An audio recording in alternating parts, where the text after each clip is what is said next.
So just wanted to show you sort of plans for the next stage, which is a hatchery. Basically, we can't, well, driving to Kampala for fingerlings is a bit of a nightmare because it's really far away. It's like 8 hours away, and for most farmers in the region, they can't afford the transport and the hassle, quite frankly. And so we're trying to set up a small hatchery that we can produce our own fingerlings for our own ponds, but also we can sell to the farmers around and really help the industry in the area. Where the cows are is the site of where we'll need some of that. Basically we're going for a very simple system, so you just have males in one pond, females in another pond, then you put them in a third pond to mix. They breed from there.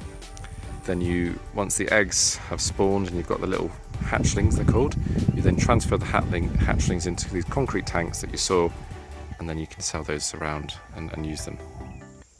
Let me get you oriented. So the 4 ponds are that way. So the trench at the moment runs that way. But what we do is move this trench, so where the corner is, it runs all the way along the top there, top of that where that cow is, and runs out that end, and we have 3 ponds going this way. So we have a peg here for pond, I guess what would you call this one, number 5, which would be the breeding pond. So there's a stake there, but it's a bit past that, 5 metres past it, so it'll be 20 metres that way, and run to that pond. So 1 pond there, and then another 2 ponds further down where you keep the males and the females. So I'll just show you those. So pond number 6, which would be for the males or the females, not sure which one yet, we'd start roughly around here and go to that far corner, and you can just see there in the distance the peg, but we're going to go 5 metres that way, purely because we want to keep this, which is this bit of vegetation, which is a bit of marsh, which is just in between ponds, it'll be ponds 4 and 3. So yeah, that would be pond 6, and then so that's the plan for the hatchery. What's nice is that we'll end up keeping that tree there, and then behind me you can just see that bushy part. Sorry, point at it that way. That bushy part we'll keep as well, and that's in between the ponds.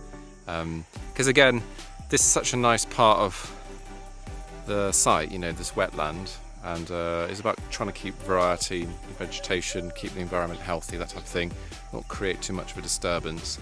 It does mean that we'll end up with some slightly patchwork pieces of land, so we'll have a sort of like an L shape basically running in between the ponds, if you can imagine it. So that will go L shape, starts at the bottom of pond 4, runs up to pond 3, and then the L comes up the side and goes in between what's ponds 5 and 6.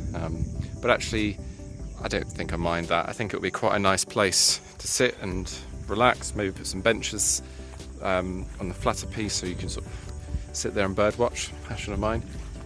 So yeah, it'd be great. So that's it for the day. Off back to Kasizi, avoiding all the police roadblocks before the curfew at 7 PM. Yeah, men with guns. Don't want to get on the wrong side of them, hey.